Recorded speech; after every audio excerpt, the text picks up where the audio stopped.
H2SO4 का मतलब है dehydrating agent, H2SO4 can act as oxidising agent. लेकिन इतना मालूम होने से क्या इसे सॉल्व कर सकते हैं? तुम भी सोचोगे क्या है भाई, कुछ भी नहीं लिख रखा है, 4 फोटो बना रखे, एक H2SO4 लिख रखा है, बताओ ये भी कोई सवाल है? अब ये डिपेंड करता है इसने कौन से अल्कोहल पे अटैक करा था। यहाँ पे अपने पास दोनों, ये भी अपने पास कौन सा अल्कोहल है 3 डिग्री, और ये भी कौन से अल्कोहल है, ये भी 3 डिग्री है, और ये जो पार्ट है ये भी 3 डिग्री है। तो अब क्या करे, अगर तुमने HX के साथ रिएक्ट कराई तो ये आंसर होना है RH, लेकिन अगर तुमने HI के साथ रिएक्ट कराई तो ये आंसर होना है CH। इसका डिफरेंस ध्यान रखना। अगर यहाँ पे तुमने HCl यूज करा, HBr यूज करा। कैसे हो बच्चों? Today we are going to discuss the alcohol, we are going to revise the alcohol in just 20 minutes, in just 20 minutes. So what we are going to discuss, I am going to discuss the bottleneck area and those points which are important from the exam point of view. It means I am not going to discuss why it is known as methanol or ethanol, because alcohol is the hydroxy derivative of alkane, so basically it is having saturated bonds. This is having saturated bonds. So basically this will undergo substitution reaction, and which it cannot give is the addition reaction. ये addition reaction बंदा दे नहीं सकता। क्यों भाई? इसके पास carbon के 5 bond बनाने की जगह नहीं। और कार्बन के 5 बॉन्ड बनते क्या? नहीं बनते। तो यहाँ पे जो इसकी कमाल की चीज़ है वो ये कि ये तो ये एडिशन रिएक्शन दे नहीं सकता, और सब्स्टिट्यूशन रिएक्शन बहुत ही कंफर्टेबल वे में दे सकता। एलिमिनेशन के बारे में क्या है? एलिमिनेशन के बारे में मिक्स्ड ओपिनियन है। एलिमिनेशन को लेकर इसकी मिक्स्ड ओपिनियन है। कभी दिल करा तो दे दिया, कभी दिल नहीं करा तो नहीं दिया। भाई इसे एलिमिनेट करने के लिए आपको एडवर्स कंडीशंस क्रिएट करनी होती है। और एक और भी अलग सी बात है जो इसे बाकी चीज़ों से अलग बनाती है। बाकी कंपाउंड्स के अंदर पोलैरिटी सिर्फ एक बार में आती है, जनरली एक बार में आती है, मगर यहाँ पे पोलैरिटी 2 जगहों पे है। ये तुम्हें बेनिफिट अल्कोहल के अंदर भी है और एसिड के अंदर भी है। यहाँ पे 2 जगहों पे ये बिहेव कर सकता है। ये सिमिलैरिटी हमें अल्कोहल एसिड के अंदर भी देखनी है। क्या देखा वहाँ पे कि एसिड के बहुत सारे ऐसे रिएक्शंस होते हैं जहाँ पे वो अल्कोहल जैसे दिखते हैं। तो यहाँ पे इस वाली केस के अंदर either this bond can be broken. Suppose अगर हमने इसे सोडियम के साथ रिएक्ट कराई तो ये RONA ऐसा बॉन्ड बन रहा, लेकिन अगर इसे तुमने SOCl2 के साथ रिएक्ट कराई तो ये CCl बॉन्ड बन रहा। यानी पहली बार में जो फर्स्ट टाइम थी वहाँ पे OH बॉन्ड ने खुद को ब्रेक किया, और दूसरी बार जो बॉन्ड ब्रेक हो रखी है वो है O और कार्बन के बीच की बॉन्ड। तुम्हें इस डिफरेंस को आइडेंटिफाई भी करना है और इस वाली डिफरेंस के साथ तुम्हें आगे बढ़ना है। हर एक रिएक्शन में तुम्हें खुद से पूछना चाहिए कि कौन सी बॉन्ड ब्रेक हो रही। तो इतनी नटसेल में बातें हैं। इसके प्रिपरेशन पे लास्ट में आते हैं। पहले थोड़ी सी इसकी प्रॉपर्टीज के बारे में डिस्कस करते हैं। अब अगर यहाँ पे 140 डिग्री पे इसे गर्म करो, अगर हमने लो टेम्परेचर पे इसे गर्म करा तो इसने क्या जनरेट करना है? लो टेम्परेचर पे इसने ईथर जनरेट करना है, और हाई टेम्परेचर पे इसने एलिमिनेशन रिएक्शन देना है और अल्कीन जनरेट करना है। इस केस में ईथर कौन से जनरेट करे? तो अल्कोहल के अंदर कितने कार्बन है? 2। तो ईथर के अंदर भी 2 ही कार्बन होंगे ऑक्सीजन के किसी भी एक साइड पे। यानी कि कार्बन तो 4 हो सकते हैं, मगर ऑक्सीजन के किसी एक साइड पे 2 कार्बन ही है। इस वाली केस में इसने क्या जनरेट करा? C double bond C। और इस वाली केस में अगर तुमने इनके साथ रिएक्ट कराई तो बॉन्ड यहाँ से ब्रेक कर रही है। सोडियम के साथ या सोडियम के हाइड्राइड के साथ रिएक्ट कराई तो बॉन्ड यहाँ से ब्रेक करनी है, और इसने ये जनरेट करना है। ऑक्सीजन और हाइड्रोजन के बीच की ये बॉन्ड ब्रेक हो रही है, और CH3I यूज करते हैं मिथाइलेशन के लिए। मिथाइलेशन का मतलब HI तो बाहर आ गई, जो चीज़ें बच गई उसने ईथर जनरेट करा। जो चीज़ें बच गई उसने ईथर जनरेट करा, तो carbon carbon oxygen CH3। Last time भी हम लोगों ने टोसाइल क्लोराइड के बारे में पढ़ा था। टोसाइल क्लोराइड का मतलब है कि यहाँ से क्या है, हाइड्रोजन गायब हो जानी है HCl के साथ, और जो चीज़ें बच गई उसके साथ टोसाइल ग्रुप आ जाना है, कार्बन कार्बन TS। और अगर तुमने इसके रिएक्शंस बड़े ध्यान से देखे होंगे तो ये हॉफमैन एलिमिनेशन को फेवर करता है। ये हॉफमैन एलिमिनेशन को फेवर करता, यानी कि जो नॉन टर्मिनल डबल बॉन्ड्स है वो नहीं बनकर जो टर्मिनल डबल बॉन्ड्स हैं उनकी पॉसिबिलिटी प्रोबेबिलिटी ज़्यादा होती है। इन दोनों के अंदर बड़ी प्रॉब्लम है। अगर तुमने HX के साथ रिएक्ट कराई तो ये आंसर होना है RH, लेकिन अगर तुमने HI के साथ रिएक्ट कराई तो ये आंसर होना है CH। इसका डिफरेंस ध्यान रखना। अगर यहाँ पे तुमने HCl यूज करा, HBr यूज करा, तो हमें उसके हैलाइड या क्लोराइड कॉरस्पॉन्डिंग हैलाइड या chloride we are going to get, but in the case of HI we are going to get the alkane in place of alkyl halide. So this difference has to be underline. और यही problem हमें आती है जब तुमने टोसाइल chloride को pyridine के साथ और लिथियम एल्यूमिनियम हाइड्राइड, एक्चुअली यहाँ पे एक रिड्यूसिंग एजेंट होने चाहिए लिथियम एल्यूमिनियम हाइड्राइड, तो यहाँ पे लिथियम एल्यूमिनियम हाइड्राइड के साथ भी हमने वही सब क्रिएट करना है। कौन से सारे? लिथियम एल्यूमिनियम हाइड्राइड के साथ भी हमने अल्केन ही फाइंड आउट करना है। ये चीज़ें बड़ी रिपीटेड सी है, तुमने काफ़ी बार ही देखा होगा, इन चीज़ों को काफ़ी बार देखा होगा। और इस बार भी वैसे ही है कि अगर तुमने यहाँ पे करा तो बॉन्ड यहाँ से ब्रेक होनी है। ऑब्वियसली बात है, अगर न्यूक्लियोफाइल की कॉन्सेंट्रेशन ज़्यादा है, अगर न्यूक्लियोफाइल की हायर कॉन्सेंट्रेशन है, तो ये बॉन्ड यहाँ से ब्रेक होनी है। और अगर इसने यहाँ से ब्रेक करा तो कंडीशंस चाहे कुछ भी हो, इसने जनरेट करा CX। यही प्रॉब्लम इसने यहाँ भी करी, यहाँ भी इसने CCX क्रिएट करा। तो जब कभी आयोडीन आए ना, चाहे HI के साथ आए या फास्फोरस के साथ आए, लोग बड़े कॉशियस हो जाते हैं। अगर फास्फोरस के साथ इसने आयोडीन यूज करा तो आयोडाइड ही प्रोडक्ट बनना है, लेकिन अगर HI के साथ करी तो वहाँ पे इन्होंने अल्केन जनरेट करना है, इसका तुम्हें ध्यान रखना है। तो यहाँ भी इसने RX ही जनरेट करा, and more precisely it can be called as RI। जो अगला रिएक्शन है, ये सिंपल सी बात है, तुमने क्या करा, इसे पॉजिटिव और इसे नेगेटिव के वे में डिवाइड करा, और हाइड्रोजन वहाँ पे अटैच होनी है जहाँ पे हाइड्रोजन पहले से ज़्यादा है। तो इस वाली साइड पे हाइड्रोजन ऐड हो जानी है, और इस वाली साइड पे OC2H5, यानी ये तुम्हें कुछ इस तरीके से दिखना है, और कार्बन कार्बन CH3, और इस वाली साइड पे C2H5। ये सिंपल सी एडिशन रिएक्शन है, मार्कोनिकॉफ एडिशन रिएक्शन। अब यहाँ पे माइल्ड ऑक्सीडाइजिंग एजेंट के साथ काम करते हैं, इसमें बड़े सारे इफ एंड बट है।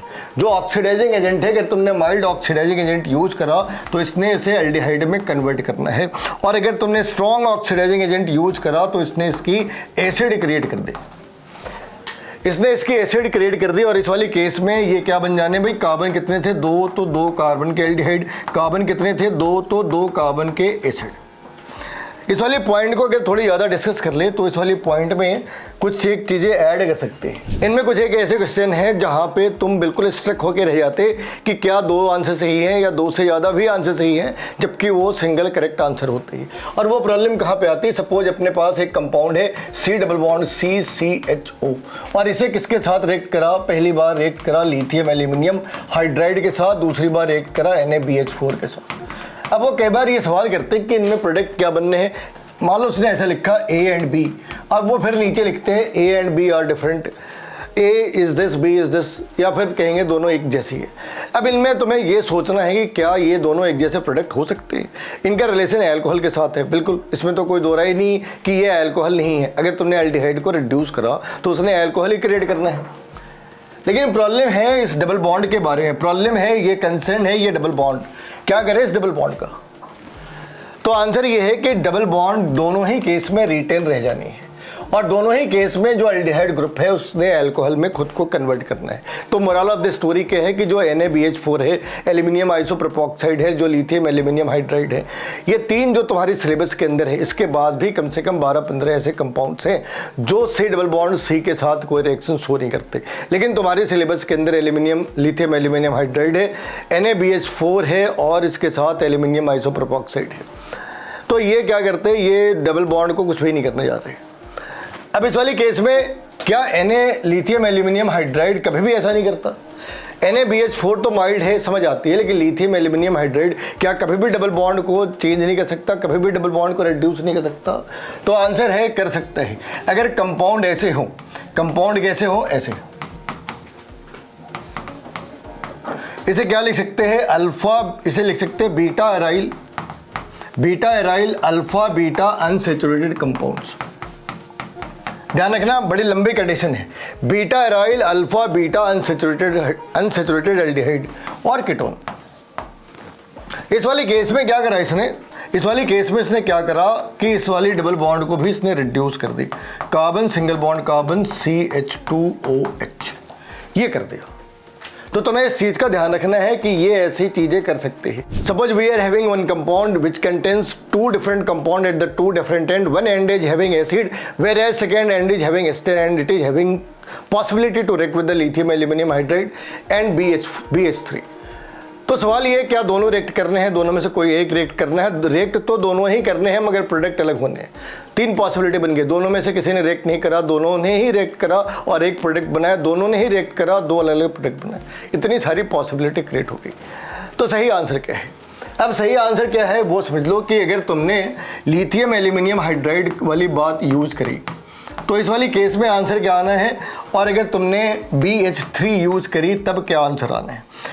बड़ी कमाल की चीज़ है कि अगर तुमने यहाँ पे इसे यूज करा तो CH2 तो दोनों ही पार्ट पे होने हैं, CH2 तो दोनों ही पार्ट पे, CH2 होल N तो दोनों ही पार्ट पे होने हैं, और दोनों ही पार्ट पे एक साइड पे CH2OH हो जानी है, दोनों ही पार्ट पे एक साइड पे CH2OH हो जाने हैं। तो यहाँ पे इस बात का तुम्हें ध्यान रखना है कि भाई यहाँ पे इतनी चीज़ें तो कॉमन है, लेकिन जो नीचे का पार्ट है ना वो डिफरेंस क्रिएट करते हैं। जो नीचे का पार्ट है उसने डिफरेंस क्रिएट कर दी। अब वो डिफरेंस क्या है कि यहाँ पे मतलब हमने जब ये डिस्कस करी तो ये तो डिसाइड कर लिया भाई रिएक्ट तो दोनों ने ही करने हैं। वो ऑप्शन रोल आउट कर दी जहाँ ये सोच थी कि एक ने रिएक्ट करना है। भाई रिएक्ट तो दोनों ने करने हैं, लेकिन दोनों ने एक कंपाउंड बनाने हैं, 2 अलग अलग कंपाउंड बनाने हैं, ये तुम्हें सोचना है। और आंसर है कि दोनों ने ही अलग अलग कंपाउंड्स बनाने हैं। तो अगर अलग कंपाउंड बनाने हैं और ये उनकी फ्रेमवर्क है तो यहाँ तो दोनों एक जैसे दिख रहे हैं, लेकिन लिथियम एल्यूमिनियम हाइड्राइड के अंदर नीचे COOH आ जानी है और इस वाली केस में नीचे एस्टर का पार्ट आ जाना है। यानी लिथियम एल्यूमिनियम हाइड्राइड ने जहां एस्टर को अटैक करना अपनी प्रेफरेंस दिखाई, वहां पे BH3 ने एसिड को अटैक करना अपनी प्रेफरेंस दिखाई। The next segment is the objective problem. और ये क्यों जरूरी है? इस बात के लिए जरूरी है कि जो तुमने सालों साल थियरी पढ़ रखी है उसे जब अप्लाई करते हैं तो क्या तुम उसे सॉल्व करने की कंडीशन में हो, क्योंकि ये जो सारी चीज़ें हैं हम लोगों ने कई सालों से पढ़ी है, कई बार पढ़ी है, यहाँ भी इन चीज़ों को पढ़ रखा है। H2SO4 का मतलब है dehydrating agent, H2SO4 can act as oxidising agent. लेकिन इतना मालूम होने से क्या इसे सॉल्व कर सकते हैं? तुम भी सोचोगे क्या है भाई, कुछ भी नहीं लिख रखा है, 4 फोटो बना रखे, एक H2SO4 लिख रखा है, बताओ ये भी कोई सवाल है? मगर आंसर है यही सवाल है, यही सवाल है। सबसे पहले तुमने क्या करा, तुम्हारे दिमाग में सबसे पहले कौन सी बात आई? Function of H2SO4। फंक्शन निकाली तुमने H2SO4 की, और फिर ये देखा कि जो प्रोडक्ट है वो रीअरेंज हो रहे क्या। फिर प्रोडक्ट के बारे में तुमने सोचा कि क्या ये रीअरेंज हो सकते क्या, और अगर रीअरेंज हो सकते तो रीअरेंज होने के बाद what is the future, what is the fate is there, ये क्या बनने जा रहे हैं। तो ये क्या बन सकते हैं यहाँ पे नोटिस करते हैं। यहाँ से H पॉजिटिव बाहर आई क्या, और उस H पॉजिटिव ने कहाँ पे अटैक करा? लोन पेयर ऑफ ऑक्सीजन पे। क्या करा? पानी बाहर आ गई। इतनी बात क्लियर है। अब उसने क्या जनरेट करा? कार्बोकेटाइन। क्या जनरेट करा? कार्बोकेटाइन। अब अगर इसने कार्बोकेटाइन जनरेट करा तो ये हमें टाइमिंग ऐसा दिख सकता है, ये हमें टाइमिंग ऐसा दिख सकता है। इस वाली जगह पे हमने क्या करना है वो देखो, ये अपना वो पार्ट है ऐसे, और यहाँ पे आ गई पॉजिटिव चार्ज, और इस 2 जगहों पे, एक यहाँ पे और दूसरी बार यहाँ पे डबल बॉन्ड है। तो ये जो पॉजिटिव चार्ज है ये कॉन्जुगेशन में है।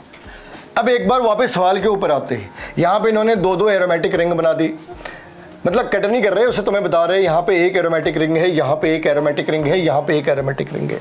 लेकिन सवाल के अंदर जो क्वेश्चन का पार्ट है उसके अंदर तो कोई भी एरोमेटिक रिंग नहीं। तो क्या पॉजिटिव चार्ज को इस तरीके से अरेंज कर सकते हैं कोई एरोमेटिक रिंग क्रिएट हो जाए? अपनी कोशिश तो यही है।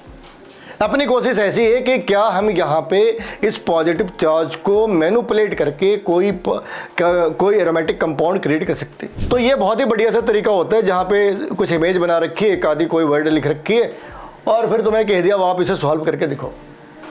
तो इस वाली पार्ट में ध्यान रखना है कि हमें कुछ तो ऐसा करना है कि कम से कम एक एरोमेटिक कंपाउंड तो हम जनरेट कर सकते हो, कम से कम एक, ज़्यादा हो गई अपनी श्रद्धा है। लेकिन यहाँ पे कुछ भी नहीं है, तो क्या करा? इसे माइग्रेट करना स्टार्ट करा। इसे माइग्रेट करना स्टार्ट करा तो एक टाइम पे ये हमें कुछ इस तरीके का दिखने लगा। एक टाइम पे ये हमें कुछ इस तरीके का दिखने लगा। कैसे दिखा भाई? तो ये पॉजिटिव चार्ज इस वाली साइड पे, ये डबल बॉन्ड इस वाली साइड पे, ये डबल बॉन्ड इस वाली साइड पे, और ये पॉजिटिव चार्ज जो यहाँ से माइग्रेट हुई थी वो उस वाली जगह पे वो चले जानी है। लेकिन एरोमेटिक तो ये अब भी नहीं है। अगर इसको यहाँ पे तुमने डाल ही दिया तो कौन सी एरोमेटिक कंपाउंड क्रिएट हो गई? लेकिन एक बात है, अगर हम इस वाली इथाइल ग्रुप को इस वाली साइड पे शिफ्ट कर सके तो एक एरोमेटिक रिंग तो क्रिएट कर ही सकते हैं। तो क्या नाम लिखे इसका, 1,2 मिथाइल शिफ्ट लिखे, क्या आंसर है, नहीं लिख सकते, क्योंकि यहाँ पे हम एक कार्बन चेंज तो कर नहीं रहे, यहाँ पे हमने एक कार्बन तो चेंज करा नहीं, तो M को ड्रॉप कर देते हैं। भाई ध्यान रखना, यहाँ पे 2 कार्बन है, 1 2, तो इसे कभी मिथाइल शिफ्ट नहीं कह सकते, इसे इथाइल शिफ्ट कह सकते, although it's not a very common, but of course ethyl shift is also there. What we have learned, it's a methyl shift. Very frequently we use the word 1,2 methyl shift, but of course 1,2 ethyl shift is also theoretically possible. ये theoretically possible part है, hypothetical चीजें नहीं है। अब जब तुमने इसको वहाँ पे फेंक दिया तो क्या हुआ, ये सारी पार्ट हमें कुछ इस तरीके से दिख जानी है। ये अपना एक पार्ट है, ये दूसरी पार्ट है, यहाँ पे वो इथाइल ग्रुप और इस वाली जगह पे एक पॉजिटिव चार्ज, ठीक है ना, इस वाली जगह पे एक पॉजिटिव चार्ज, ऐसे हमने यहाँ के हाइड्रोजन को गायब कर दी। ये जो हाइड्रोजन था ना, उसको इस पॉजिटिव चार्ज के साथ बाहर निकाल दिया और वैसे ही यहाँ पे एक डबल बॉन्ड जनरेट हो गई। जैसे ही तुमने डबल बॉन्ड जनरेट करा, ये एरोमेटिक कंपाउंड बन जाती। यानी हमें वो आंसर सेलेक्ट करना है जिसमें एरोमेटिक रिंग के साथ इथाइल ग्रुप हो, एरोमेटिक रिंग के साथ इथाइल ग्रुप हो और वो जंक्शन से पहली पोजीशन पे हो। तो जंक्शन से पहली पोजीशन पे है, यहाँ पे ये जंक्शन है मगर ये फर्स्ट पोजीशन पे नहीं, सेकंड पोजीशन पे है, इसलिए ये गलत है। इसमें दोनों ही एरोमेटिक बना रखे हैं, ये हो नहीं सकता। और इस वाली केस में इन्होंने एक तो एरोमेटिक बनाई और जंक्शन से इन्होंने क्या करा, इन्होंने जंक्शन के किस वाली साइड पे कर रखी, एरोमेटिक रिंग ये है और सब्स्टिट्यूशन यहाँ पे बना रखी है, इसलिए ये भी गलत आंसर है। तो ये पहला सवाल था। इसके अंदर तुम ये सोचोगे कोई फैक्ट्स वगैरह थे, तो फैक्ट्स के नाम पे बस तुम्हें 2 चीज़ों का पता होना चाहिए। क्या तुम्हें ये पता है H2SO4 क्या कैसे यूज़ करते हैं और क्यों यूज़ करते हैं, H2SO4 ने क्या जनरेट करा और क्या तुम उस वाली कंपाउंड को स्टेबलाइज कर सकते बाय रेजोनेंस। अगर इतनी चीज़ें कर सकते तो तुम्हें आइडिया लग जाएगा। और अगर नहीं कर सकते, अगर तुमने रट्टा मारा 2 का 4, 3 का 7, 3 का C, 5 का D, तो तुम कभी कुछ नहीं कर सकते, तुम्हें समझ ही नहीं आएगा कि इसने करा क्या। नेक्स्ट सवाल, ये एक फैक्चुअल से सवाल है, लेस कॉमन है लेकिन कभी आ जाते हैं। इन्होंने क्या करा, इन्होंने एक कंपाउंड जनरेट करी जिसके ऊपर ये एक ऑक्सीडाइजिंग एजेंट है, ये एक ऑक्सीडाइजिंग एजेंट है। हमें पता है ये ऑक्सीडाइजिंग एजेंट करता क्या भी, इस ऑक्सीडाइजिंग एजेंट ने एल्डिहाइड को कीटोन, एल्कोहल को एल्डिहाइड में और एल्कोहल को कीटोन में क्रिएट कर रहा हूँ, एल्कोहल को कीटोन और एल्कोहल को एल्डिहाइड में। कौन से एल्कोहल को कीटोन में और कौन से एल्कोहल को एल्डिहाइड में कराओ। इसने 1 डिग्री एल्कोहल को एल्डिहाइड में और 2 डिग्री एल्कोहल को कीटोन में कन्वर्ट करा। यहाँ पे कौन से डिग्री एल्कोहल है, यहाँ पे कौन से डिग्री एल्कोहल है, ये 2 डिग्री है, तो इस पे क्या बनना है, कीटोन। चलो, तो कीटोन तो यहाँ भी दे रखे हैं और यहाँ भी दे रखे हैं, ये 2 ऑप्शन रूल्ड आउट हो गए, इस पे नहीं जा सकते, इस पे नहीं जा सकते, लेकिन कीटोन तो बन गए ना 2। अब इन 2 में कोई एक ही तो सच हो सकता है ना, दोनों तो एक साथ सच हो नहीं सकते। तो इस वाली केस में आंसर क्या हो सकता है भाई।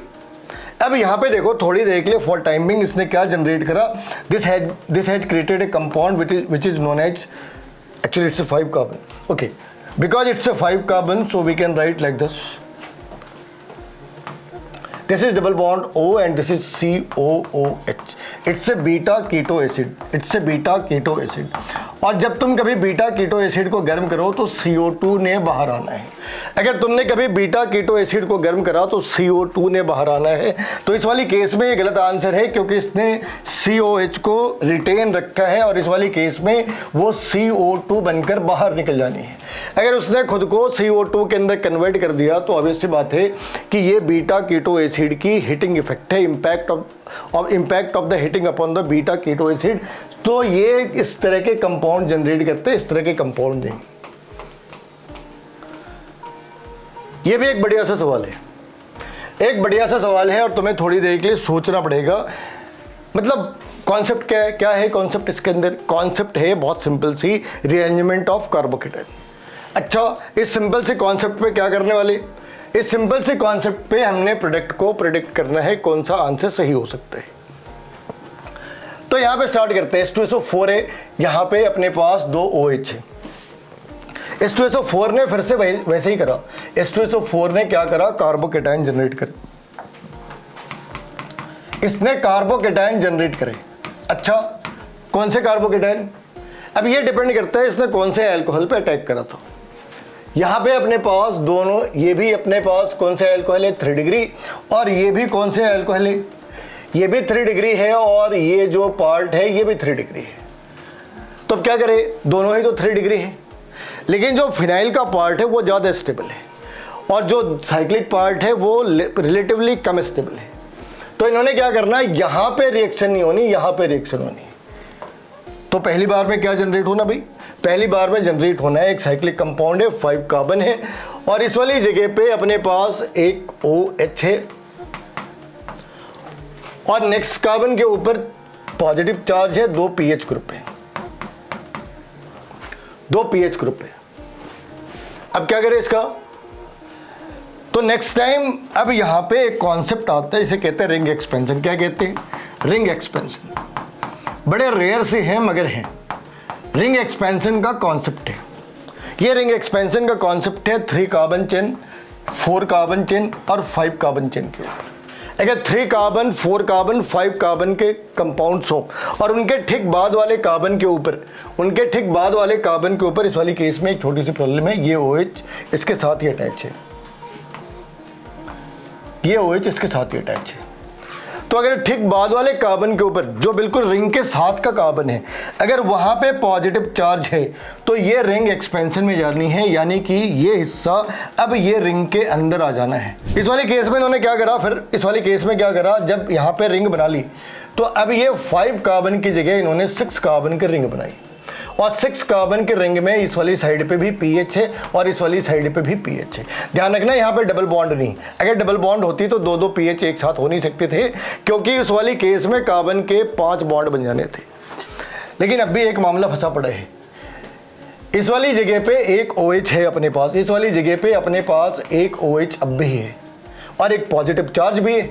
तो हमने क्या करा, उस पॉजिटिव चार्ज को इस वाली हाइड्रोजन के ऊपर ट्रांसफर करा।